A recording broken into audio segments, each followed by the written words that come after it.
Audible now? Am I audible to everyone? Shall I continue? Am I audible now?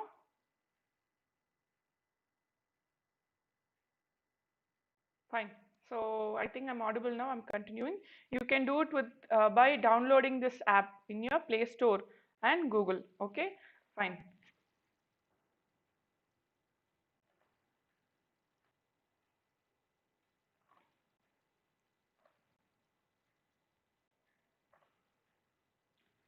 Fine.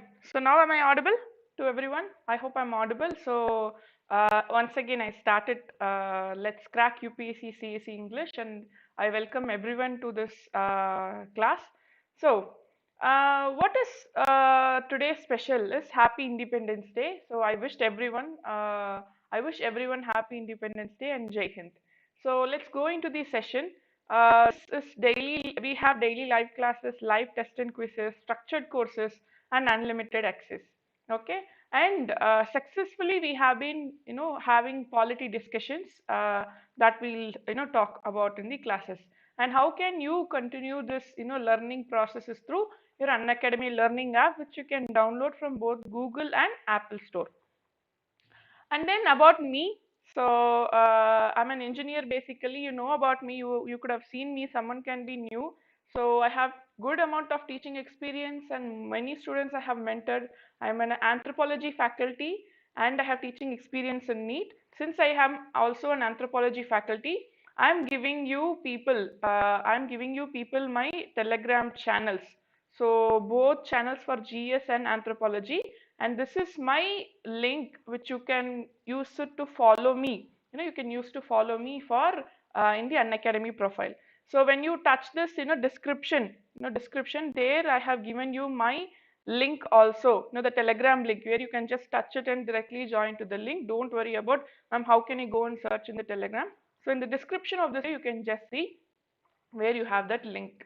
So what are the classes for you? You know it very well. I'm just going to do it quick. 2 classes in the YouTube, polity in the morning, ethics in the afternoon, and one special class in the Unacademy platform where we are discussing current affairs and concentration with prelims 2020. Of course, this polity class will also help you for prelims 2020 because I'm not just discussing generally, we are discussing with current affairs, with comparison. Our classes are designed such a way that I compare president and governor, I compare Supreme Court and High Court. So we won't be like studying Supreme Court, we won't be like studying president, we'll be having comparison kind of classes with linkage of current affairs. Fine. Next is we are all going to prepare with 100 plus top educators, and these educators have very good number of experience in terms of teaching students, especially in terms of UPSC.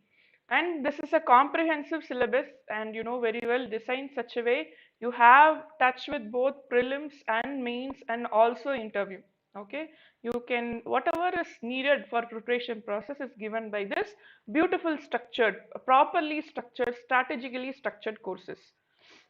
And when coming to subscription, so you can see the subscription. So while using subscription, use my code SUBA so that you can get a 10% of offer in your subscription fee. Fine. So that is something very good. And then coming to this, we have two different courses, Plus and Iconic. Plus has its own advantages. Iconic has something extra where you get a personal coach. Okay, along with the test batch, along with the mains answer writing session, you have a personal coach. It is very, very good. Fine. Next, and this is my special class session. So if you come to my class, it's very interactive. There it is also free again. The classes are free, so it's really good. Okay. Next. So coming to the session, Union and its territory. We know very well it's part 1. In our previous classes related to important data to remember, I just told you what are all the data you should remember. How can you keep data in your mind. This union and its territory is part 1. So we'll be seeing how this class will go is we'll be discussing about article 1 to 4, and then we'll be talking about union territory, that is J&K and Ladakh formation. Okay, so we'll be seeing that also, and then we'll go to citizenship. First, Article 1. So, this Article 1, India, that is Bharat, shall be the union of states. See this term, union, very important, union of state. Because this was once a question, why India is called as union of state rather than federation of state. So, when we discuss salient features, I told you why India is a union of state. We are in a combination of states. Usually, federation is through an agreement, but we are not through agreement. We just combined all these states and formed a single country. Apart from that, we have a strong center. Okay, so these are the important reasons why we call ourselves as union of states.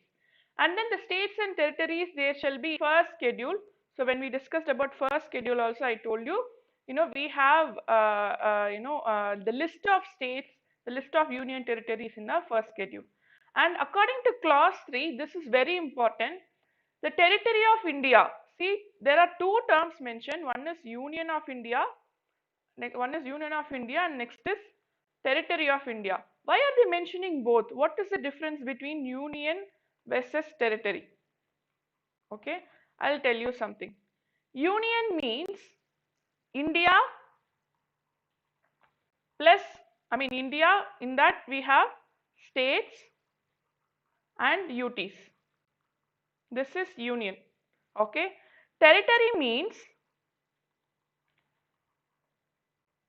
Union plus any acquired state, that is, we might have acquired by various methods. Okay, it can be through treaty or it can be through any reason.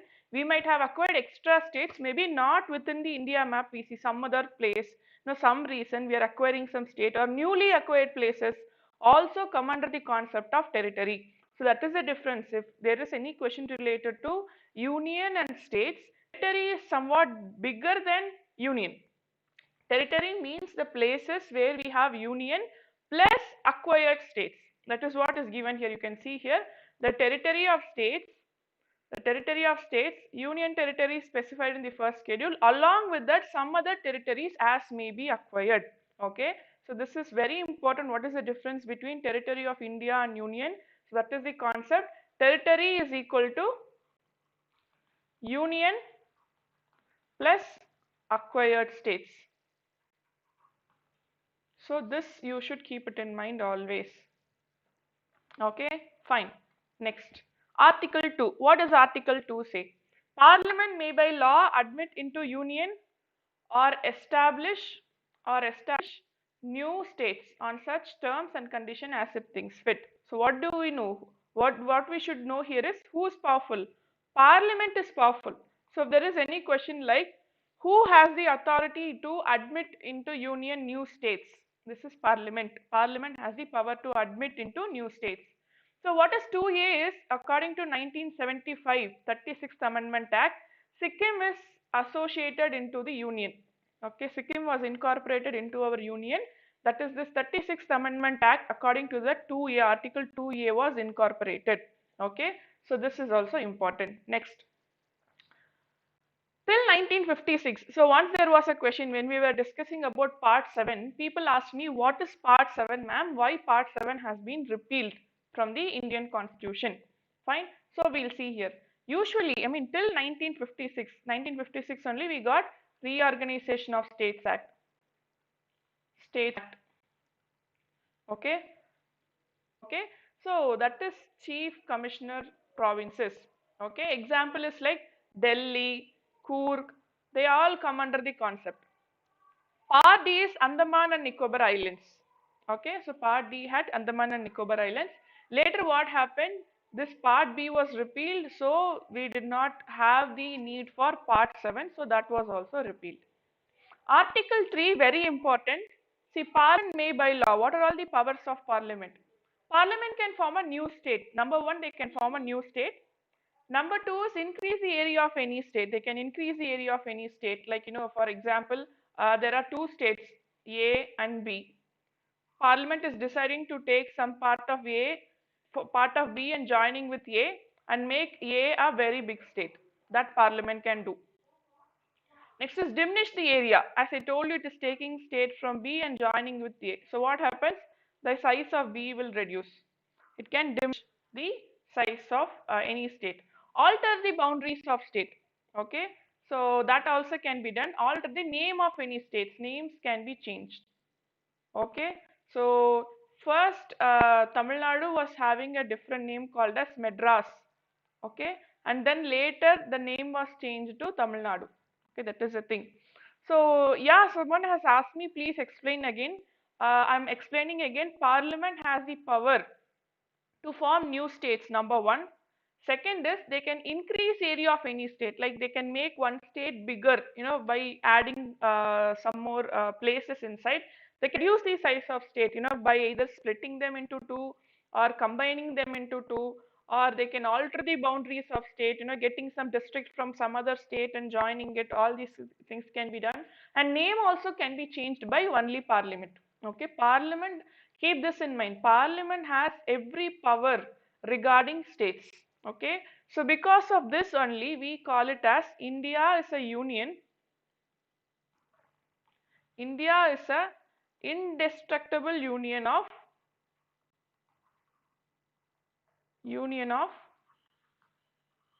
destructible states. Because who is having the power? Parliament is having the power. The states cannot decide what they should do related to that. Okay, yes. Usually states have not been combined, states have been divided. Okay, states have been divided and formed into new states. If you see Jharkhand was formed by taking some territories from different states, combining them and forming a new state. Okay, so that is how it works. Usually we there is a long history of division of states. Okay, next, after independence, how these division of states took place. So what happened? People wanted, in India, the first major diversity is language. Okay, so many people demanded the division of states based on language. But what happened in 1948? See, these commissions are very important related to state reorganization. Since now we have this, Jammu and Kashmir Reorganization Act of 2019, we might get question relate. Sorry, 2020, we might get related to this. Be very careful, because this question is very important. They might ask you what is the history of state reorganizations. Okay, use of language as demarcation was the thought. Initially they wanted to do it in terms of language, but what happened in SN Dar commission, they wanted to see how it will work out.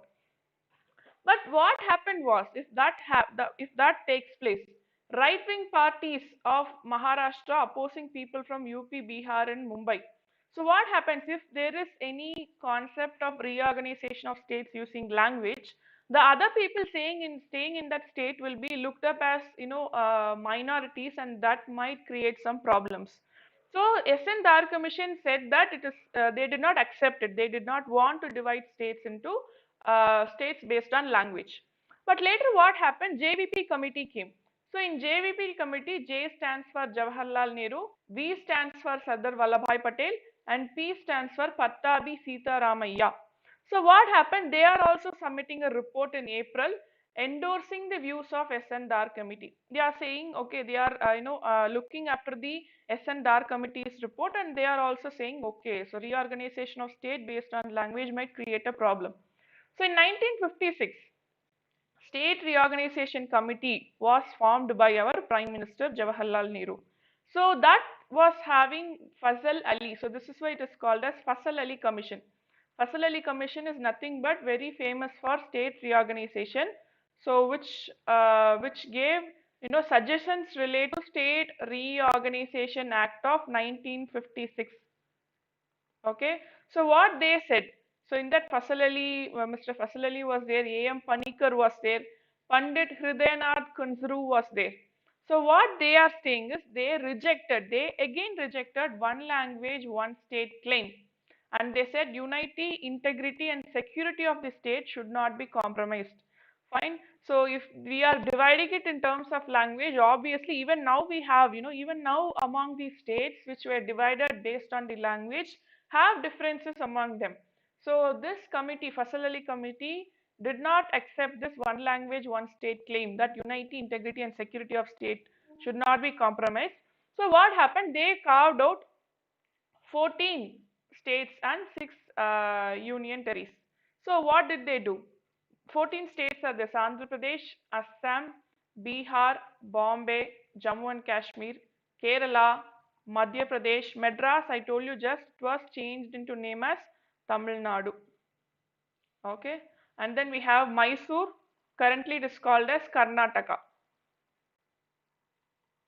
And then Orissa, Rajasthan, Punjab, West Bengal, and 6 union territories: Andaman and Nicobar, Himachal Pradesh. Now Himachal Pradesh has become state.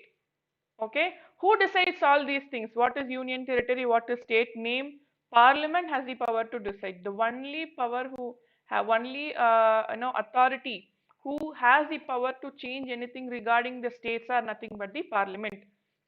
Delhi, now we call it as National Capital Region, and then Tripura, Manipur, Lakshadweep. Okay, so Tripura and Manipur later become states. What? List of states. Fourth schedule speaks about center-state relationship. Okay, fourth schedule speaks about Rajya Sabha seats. Rajya Sabha seats based on the population of that particular state. So any changes made to first schedule and fourth schedule can be may be necessary to give effect provisions of law and may also contain supplemental, incidental and consequential provisions. See, simply what they are saying is, they are saying that Article 4 says that Article 2 and 3 can be altered by Parliament, number 1, and Clause 2 says that it can be done by simple majority and not under amendment, okay, shall be deemed to this constitution for the purpose of Article 368, that is not under Article 368, it's made by simple majority. Okay, keep this in mind. So this is very important. No such law can be made through Article 368. Usually it is done using simple majority. Okay, so that is what is very important. If there is any question related to, if there is any change, if there is any amendment to first schedule and fourth schedule, how it can be done? It can be done through simple majority and not through Article 368. So fine. So we just saw Article 1, 2, 3, 4. What is the power of Parliament? So I'm just repeating. So one is related to list.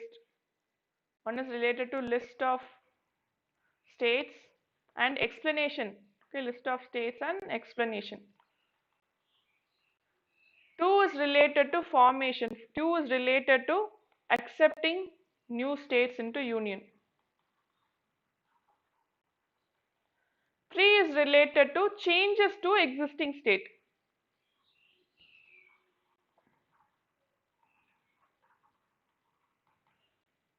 4 is related to changes in 2 and 3rd article and first and 4th schedule. Simple majority.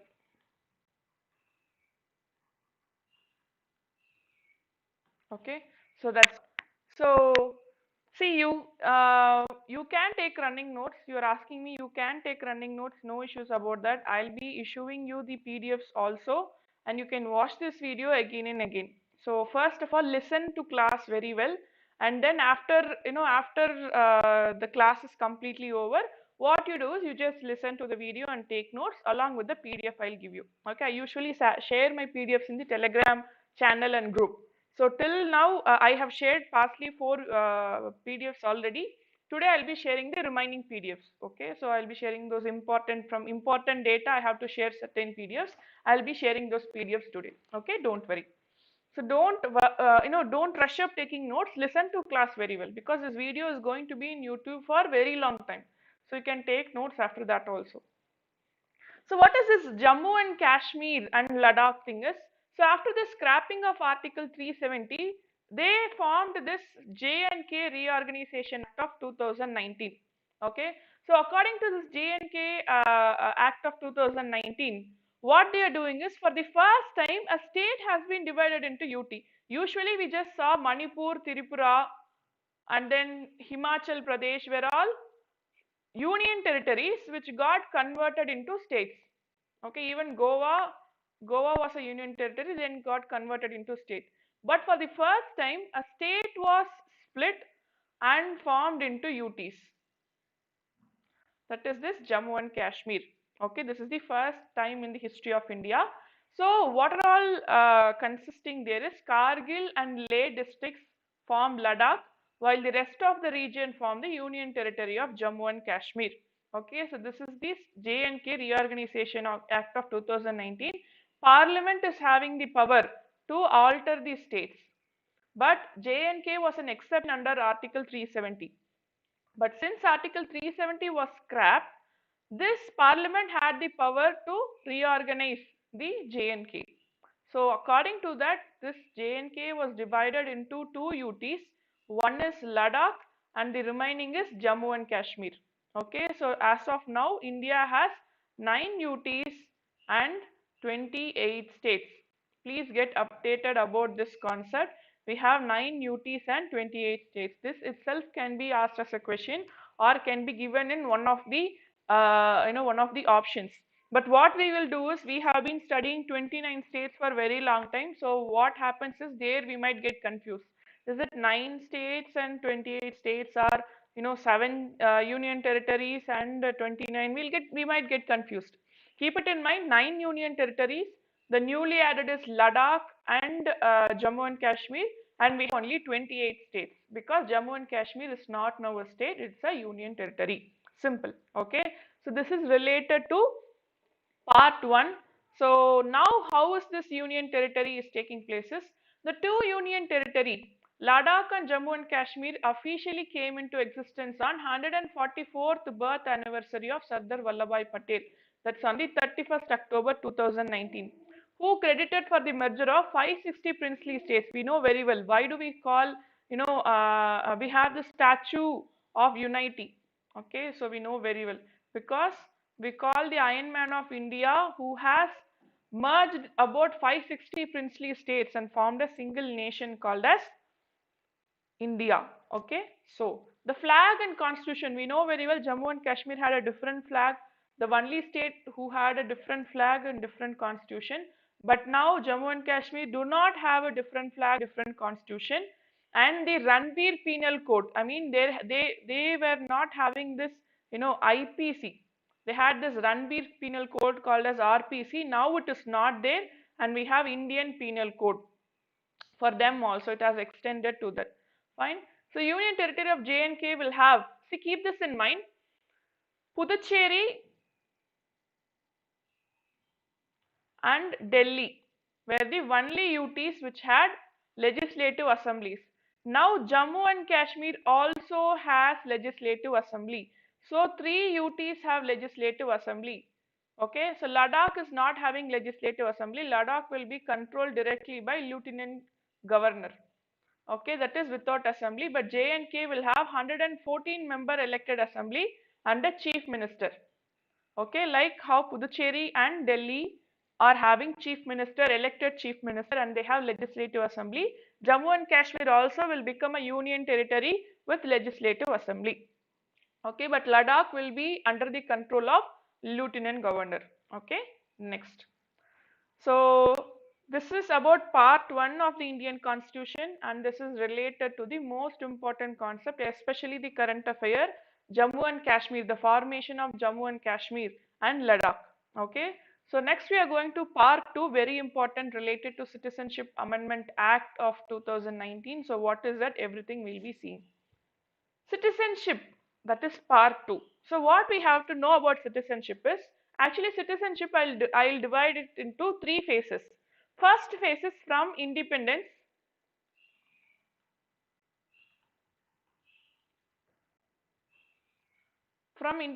to Citizenship Act of 1955.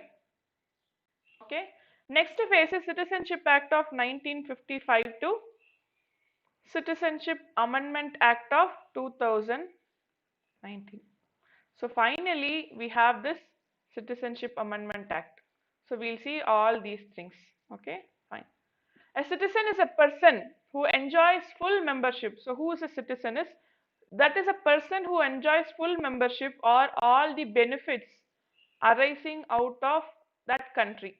Okay, country or community. It can be community in general, country specifically. Okay, because in some countries, on the basis of don't worry about what word is here, it's just the THE. It's just THE. So don't worry about this. Okay. Fine. So, what in India, what is the difference, major difference between citizenship in other countries? Citizens are different from aliens. Aliens means non-citizens are called aliens.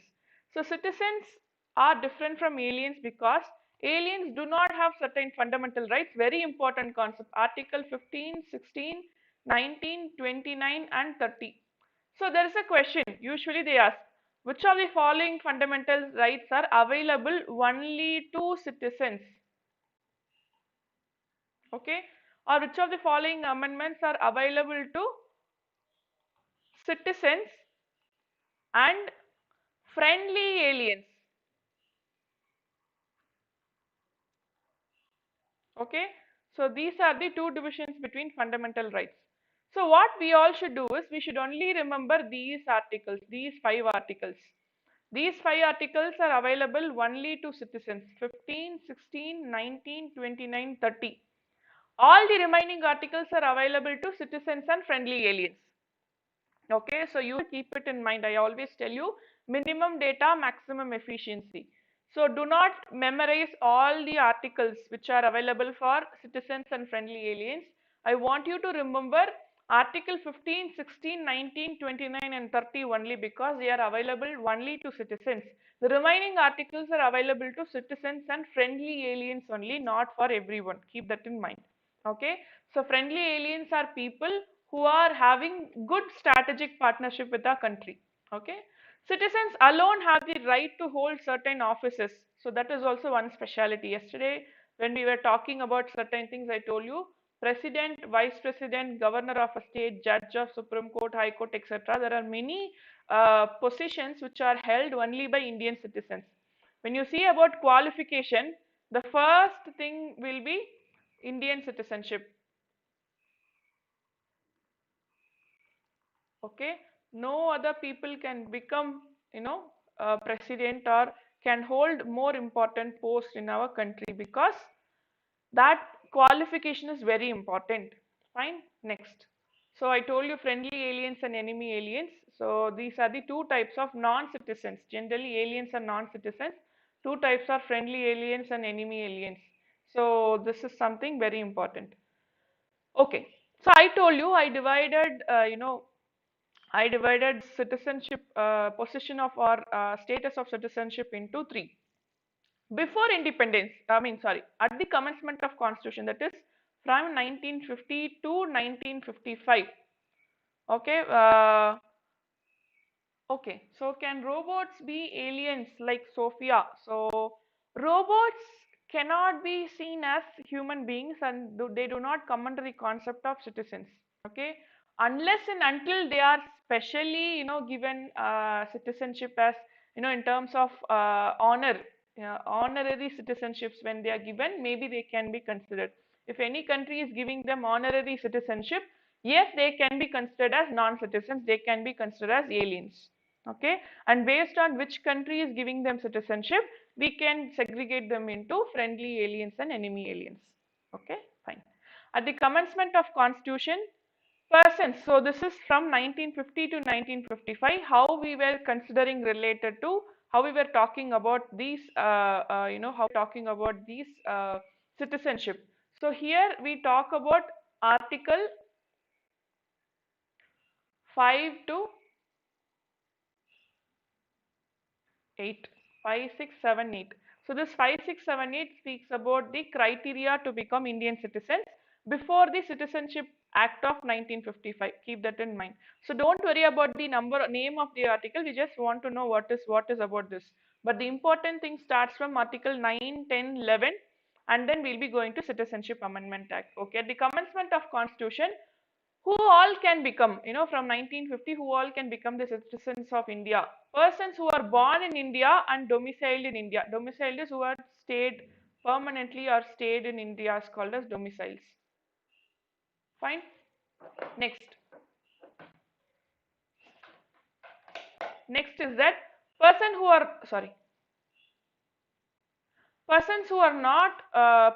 not born in India but domiciled in India and have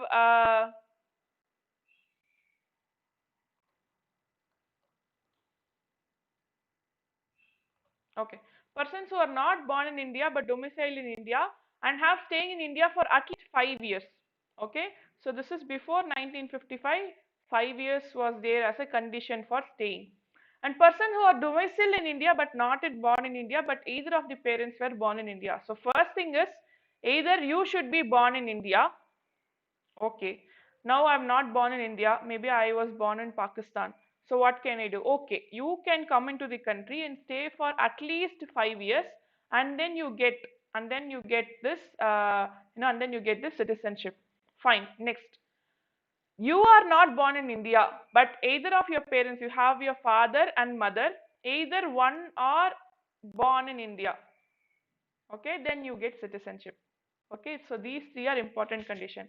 Fourth one, person who are resident in India but they migrated to Pakistan after 1st of 1947. So what I am doing, I am inside India, but during 1947, after the partition of India and Pakistan, I am going to Pakistan. Okay, so what I am doing, I am not happy in Pakistan, I am coming back to India. Okay, so I should have a resettlement permit. In that situation, I become the citizen of India. So what I am telling you, India and Pakistan split in 1947. So I am deciding, okay, let's go from India to Pakistan.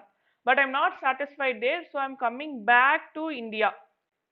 Then I might become, that should happen before, after March 1947. I should have gone to Pakistan after March 1947 and I came back to India, means I will become the citizen of India.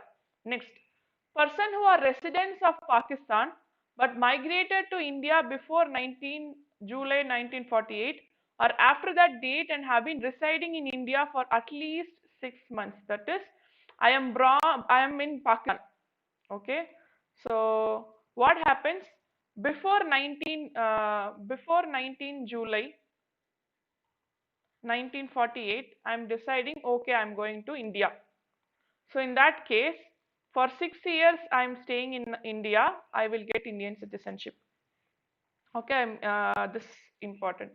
Person who reside outside India but either of the parents or grandparents are born in India also can get Indian citizenship. This is before Citizenship Act of 1955.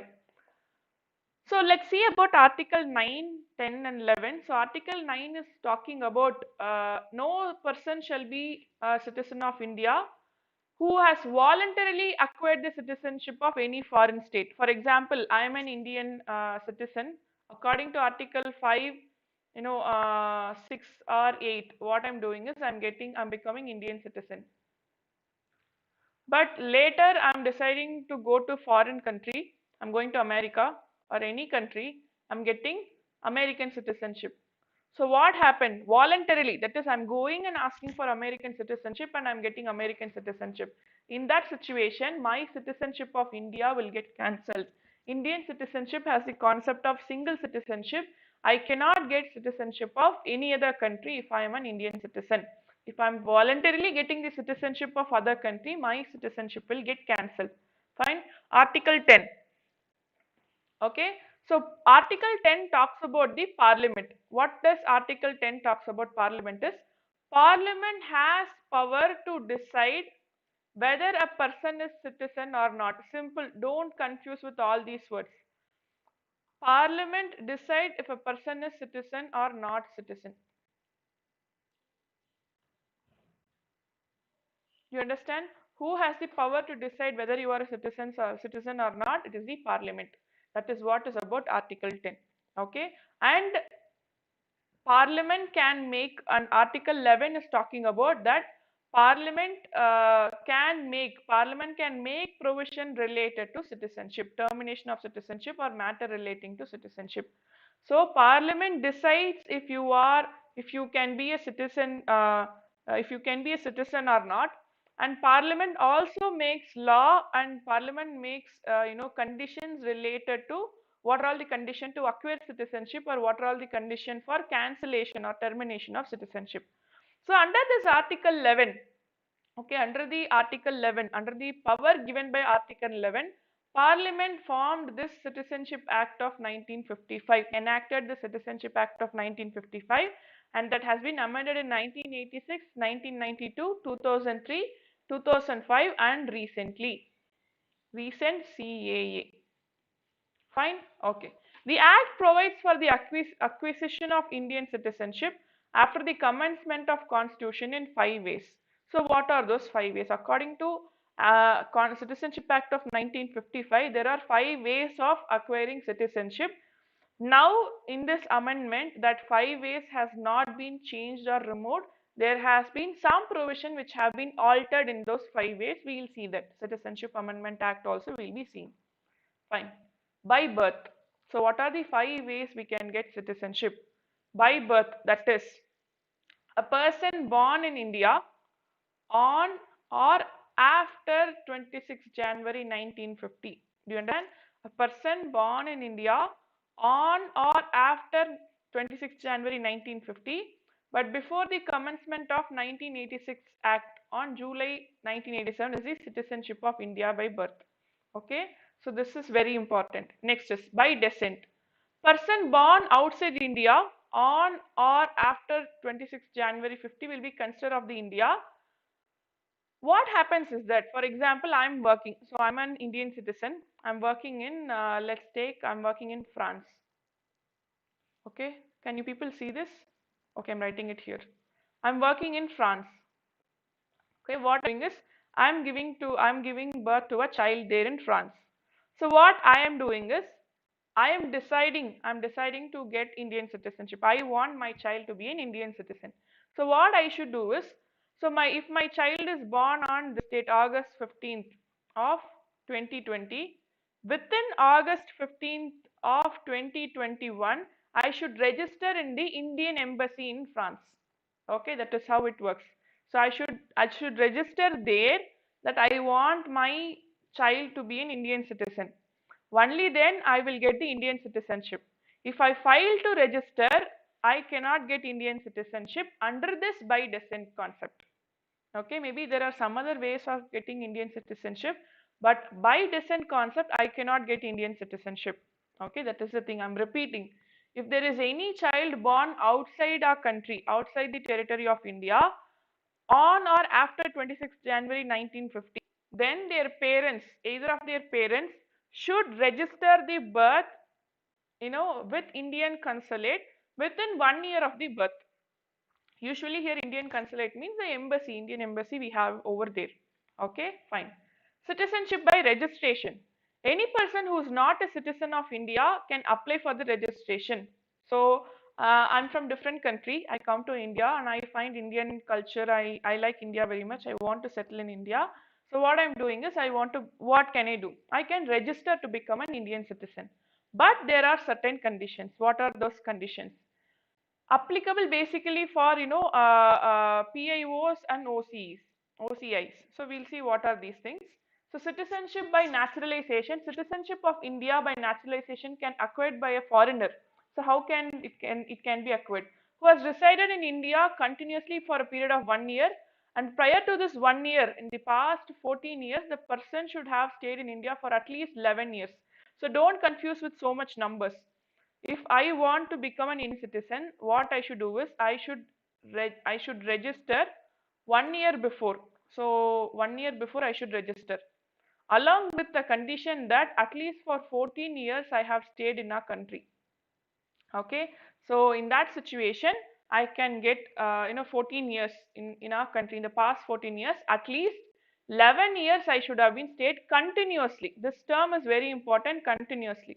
So some people, what they do is, they in among 14 years, 1 year they'll be staying in other country, 1 year they'll stay in our country, and 2 years they'll be staying in another country, and they'll be claiming like I stayed for 11 years, I want citizenship. That's not possible.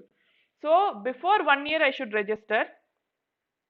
After that, among the last 14 years, at least 11 years I should be staying continuously in our country. Then I can get Indian citizenship. Okay, so this is the very important concept. Next is citizenship by incorporation of territory. This is very easy. So now India is getting some territory. So we have, for example, let's take Jammu and Kashmir. Above that, we have some. Let's think about Bangladesh. We have Bangladesh, India, and Bangladesh. Okay. So what is happening is, due to some reason, now what happened? They exchanged their territories. So when they exchange their territories, the territory which was acquired from Bangladesh, the people living in these territories will automatically get Indian citizenship. That is, in future, if India is acquiring some territory, the people inside the territory will automatically become Indian citizens. For example, uh, territory, I told you territory means acquiring of new states. So people inside territory of India, not just inside Union of India, people inside territory of India will get Indian citizenship. Okay, fine. Okay. So staying in India for 11 years, they should have proof like rental agreement or any proof that they stayed in India for 11 years continuously. Okay, simple. So it's the proof that they have to submit. Now maybe ration card, not ration card, they have to give proof like any rental agreement, or maybe if they are studying or if they are working in some place that register. There are so many methods to prove that they have stayed for 11 years continuously. Okay. Next. So till now we saw about what are all the ways to acquire citizenship. But now we are going to discuss about what are all the conditions under which we might lose our citizenship. First is renunciation of Indian citizenship. That is voluntarily coming up and giving India. I don't want to be an Indian citizen. Voluntarily they are going and giving the citizenship. People will lose citizenship first. Okay, so first is people will lose citizenship by voluntarily renunciating. Next is termination, voluntarily accepting. When voluntarily accept other country citizenship, termination means stopping of Indian citizenship validity. Third is deprivation. What is deprivation? For example, if someone is acquiring citizenship by fraud, or they are disloyal to India, like they are selling India's secrets related to national security, these kind of things. When they are disloyal to India and they have been residing out of India for 7 years. See, these people, when we talk about non-residential Indians, when we talk about people who are working in foreign countries, if they are staying, even though they are citizen of India, they are staying out of a country for 7 years continuously, then their Indian citizenship will get cancelled. See, 7 years continuously, their Indian citizenship will get cancelled. Or they are unlawfully trading or communicating with the enemy during war. Okay, so you can ask me, ma'am, if we are having any trade with Pakistan, or if we are having any trade with China, will that be considered as deprivation? No. During war, when we are fighting, no, let's take India and China as having a war. At that situation, no person who's an Indian citizen should have a trade with that, unlawful trade, or they are communicating with the enemy during the wartime, their citizenship will get cancelled. Okay. Within 5 years in any country for a period of 2 years after becoming a citizen, either by naturalization or registration. So these are the simple concepts. So first is voluntarily giving up that I don't want to be an Indian citizen, or while by acquiring voluntarily another citizenship, another country citizenship, or deprivation, like getting citizenship through fraud, or being disloyal to nation, or communicating or doing unlawful trade with enemies during wartime, or staying out of our country for 7 years continuously. So these are the conditions by deprivation we might lost citizenship. Fine. So till now we saw all these things. So what is concept of dual citizenship, ma'am? You told me that we have single citizenship. What is this concept of dual citizenship? There is one called as overseas citizen of India. Okay, so usually we don't have dual citizenship like India, Indian citizenship or state citizenship. But this overseas citizenship of India is something different. What is that? We'll see.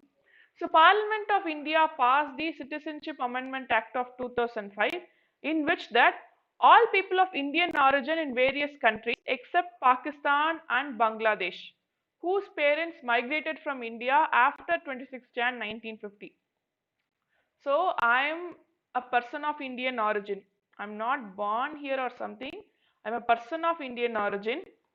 My parents or grandparents were from India. That is the meaning of Indian origin. So they are migrating from India after Jan 1950. After 26 Jan of 1950. Why this date is? This is the date when Constitution came into play. Constitution got its, Constitution came into power. In that situation, I am eligible to become Indian citizen or belong to a territory that become part of India will become eligible to the registered overseas citizens of India. That is, overseas means someone beyond the territory of India. They will become the overseas citizen of India. So what is the difference between normal citizenship and overseas citizenship? Special arrangements are made for OCA holders. What is that? They have lifelong multi-entry visa. So usually when you want to go to a country, new country, you should get a visa for visiting permit like that visa. But these people have multi-entry lifelong visa. So if you have an OCA card, I can come into India and go out anytime. Okay, without visa. That is the first special arrangement. Second, they are treated on par with NRIs for economic, financial and educational matters. So how we treat NRI, the same way we will treat OCA holders in terms of economic, financial and educational matters. Okay, and they are also exempted from foreign regional registration officer, and they arrive in our country and can stay or live as long as they wish. This is one speciality. So NRIs are nothing but they are Indian citizens, but they are residing in some other country. That is NRI. But these OCA, they are not Indian citizens as such, but they are OCA card holders. But these people have equality in terms of economic, financial, and educational matters, which means economic means they can buy property, financial matters they can work here, educational matters they can study here. I don't know if you all have noticed something here. They don't have political, which means OCA card holders cannot vote. They are equal to NRIs in every aspect except this aspect. Except this aspect, they are equal to NRIs. That is the major concept. Okay, NRIs means non-residential Indians.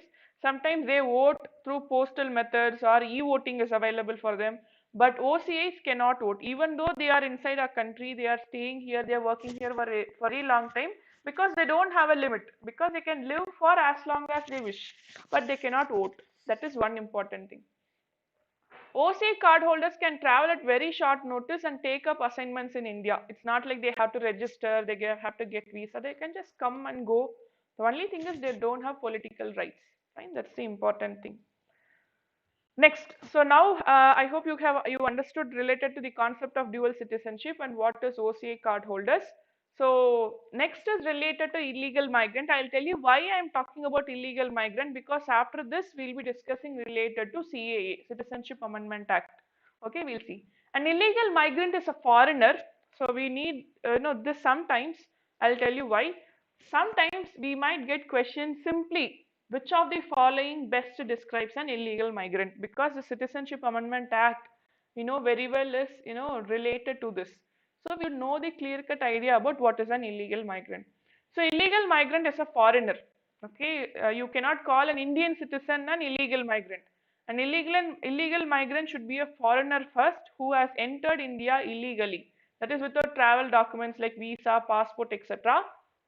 or enters India legally but stays beyond the time period permitted. That visa will have some time period, maybe 2 months or 3 months. If he is staying for 4 months, beyond this 2 or 3 months, he is called as an illegal migrant. So two possibilities: entering India illegally or entering India legally and living beyond the permitted time. They are called as illegal migrants. Okay.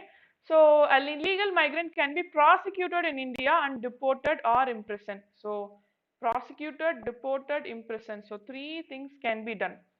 In September 2015 and July 2016, government exempted certain groups. They have given some groups, some people exception. So who are those? They are illegal migrants who came into India from Afghanistan, Bangladesh or Pakistan on or before December 31st, 2014 and belong to, this is important, so and belong to Hindu, Sikh, Buddhist, Jain, Parsi or Christian religious communities. Okay, that is what it is the meaning.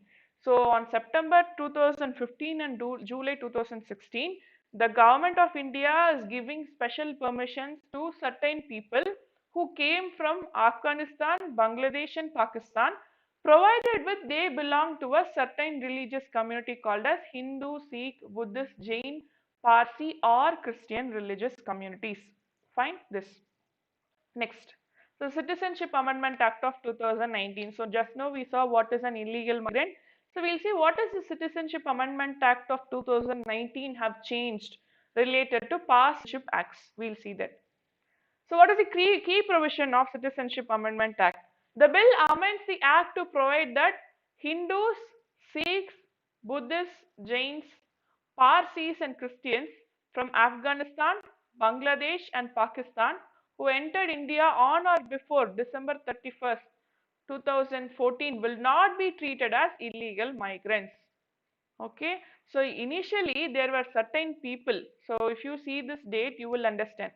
So what they are saying is on or before December 31st, 2014, if there are any people who has come from these countries, they will not be called as illegal migrants. That is what they are saying. They will not be treated as illegal migrants. In order to get this benefit, they also will be exempted from Foreign Act of 1946 and Passport Entry into Act of 1920. So what does it mean? These people will not be treated as illegal migrants and they will be exempted from all the legal provisions that has been against them. Okay. 1920 Act amendments mandates foreigners to carry passport, while 1946 Act regulates the entry and departure of foreigners in India. Okay. So these two things you see, this Passport Entry into India Act is saying carrying passport is mandatory. And this Foreigners Act is regulating these related to visa and all. Okay. So just now we saw an illegal migrant who is not having passport and visa.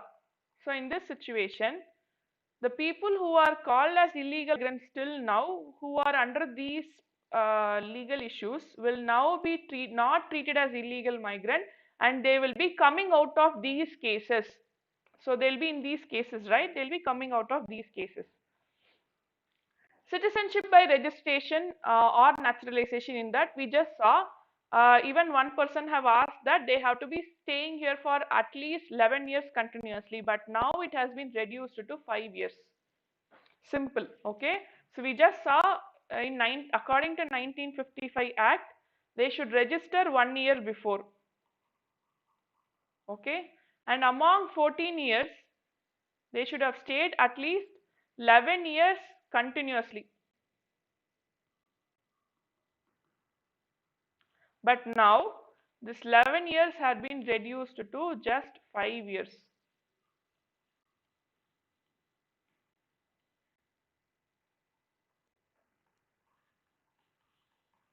Simple. Okay. So this is the simple thing that you have to keep it in mind. So for that also, the bill creates an exception for Hindu, Sikhs, Buddhists, Jains, Parsis and Christians from Afghanistan and Bangladesh with regard to this qualification. For these people only, from 11 years, it has been exempted to 5 years. These are the 2 points you should keep it in mind. This is a major reason why CAA was, there in controversy. There was an allegation that the CAA is not treating people equal before law. They are discriminating. That was the controversy related to CAA, because you can see they are talking about only certain group of religions like Hindu, Sikh, Buddhist, Jain, Parsis and Christian, and they are not talking about all the religions. Okay, that is the problem. And that too, more controversy was that they are only talking about 3 countries. Okay, and one more thing we know very well, that in South India, Tamil people from Sri Lanka are still treated as illegal migrant.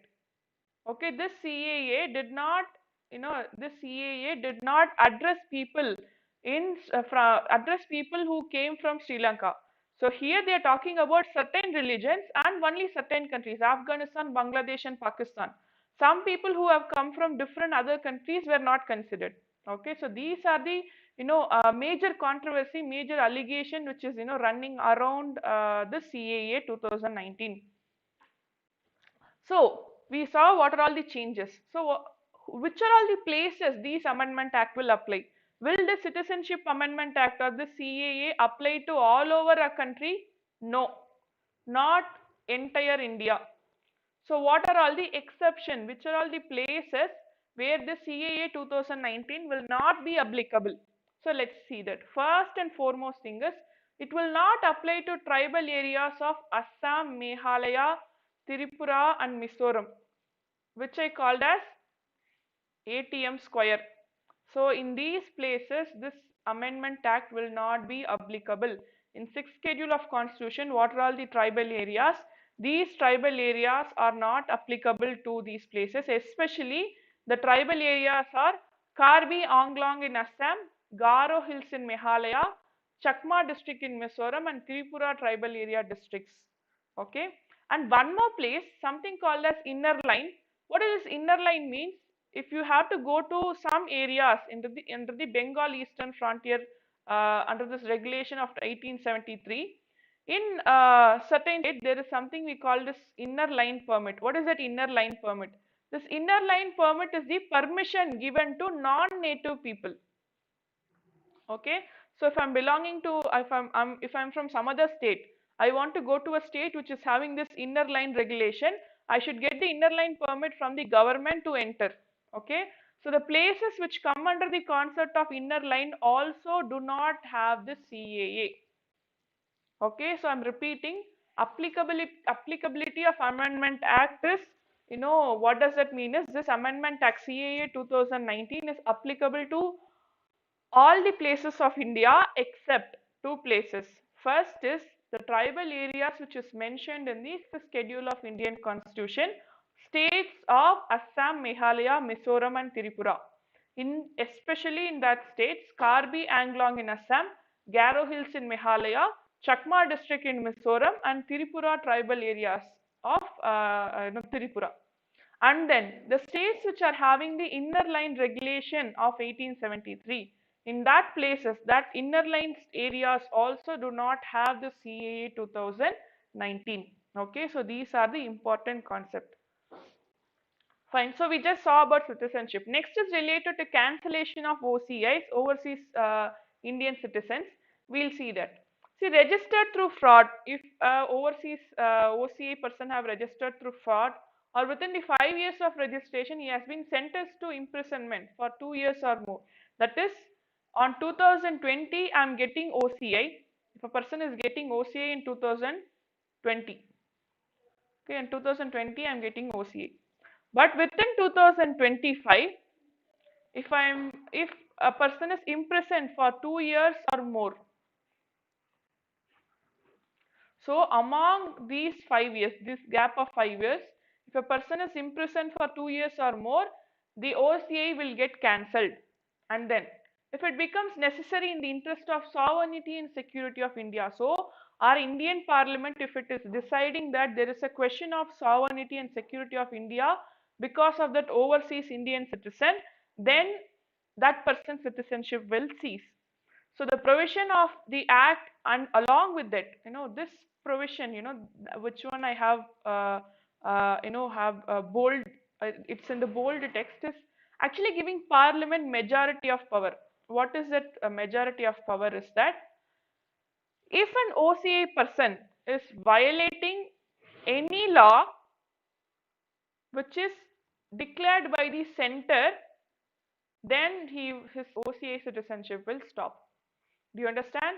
This, especially the provision which I have been, in the bold letters, is giving Parliament a vast number of power, because according to that provision, if an OCI is violating any law that is mentioned by the center, there is no certain list of law that should not be violated. Any law the center decides, if an OCI is violating, his citizenship will cease. Okay, so these are the important concepts related to CAA. So this CAA, in CAA there are two important two important controversies. Number one is Article 14 is violated because they are not treating everyone equally. Number two, there are people, Tamil people from Sri Lanka and others and other people from different countries. Why they are not included? Only 3 countries are included. So these are the two major controversies. Okay, these are the two major controversies, and for that controversy, what government have told is that Muslims, people, Islam, what is the government's justification or government's stand is that they think that they say that Muslims are considered majority in certain countries. From that countries, when they are coming as an illegal migrant, we cannot consider them as minorities. That is why they have not been included. You know, from Pakistan, Afghanistan, and Bangladesh, all these 3 countries, we know very well Muslims are majority there. So it's not right to consider them as the minorities. So if they are committing some problem and they are coming as an illegal migrant, offering them citizenship will actually have a question of sovereignty and security of India. That is the stand of government. Okay, so this is related to CAA. You might get question from prelims or you might get question in mains also. Specifically, question in prelims will be like related to this 5 years concept. Number one question you might expect, and two, this what are all the exception of applicability of Amendment Act. This is the second question you can get, and this Parliament. Okay, any other law notified by the central government. So central government can notify any law. There is no condition. Only these laws. So this is question number 3. So 3 questions I expect this year, and in mains we might get question related to what is Citizenship Amendment Act, explain the implication of Citizenship Amendment Act, or critically analyze Citizenship Amendment Act, and what is the stand of the Indian government. These questions can just like come as the mains. I'm telling you, you will get at least one question in the prelims related to citizenship and one question related to this Citizenship Amendment Act in the mains. And related to part 1, since we have recently this J&K Reorganization State Act, we might get questions from part 1. Okay, so this is the basic understanding of part 1 and part 2 combined. Fine. So thank you so much for this class. I hope you all understood some important concept. So do not forget to use this code SUBA.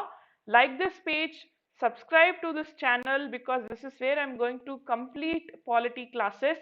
So one day, even if you miss, you will not know what is happening. So better you subscribe it and hit the bell icon, so you will get the notification regularly.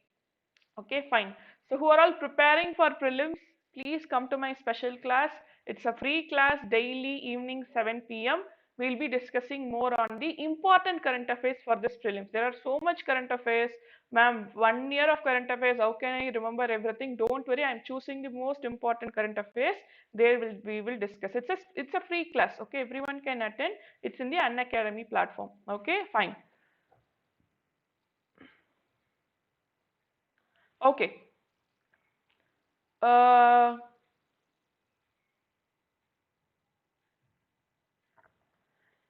Fine. So if any doubt, please do ask me. Thank you so much, and use my Telegram channel, which is given in the description. So please do apply for that. Okay. Thank you.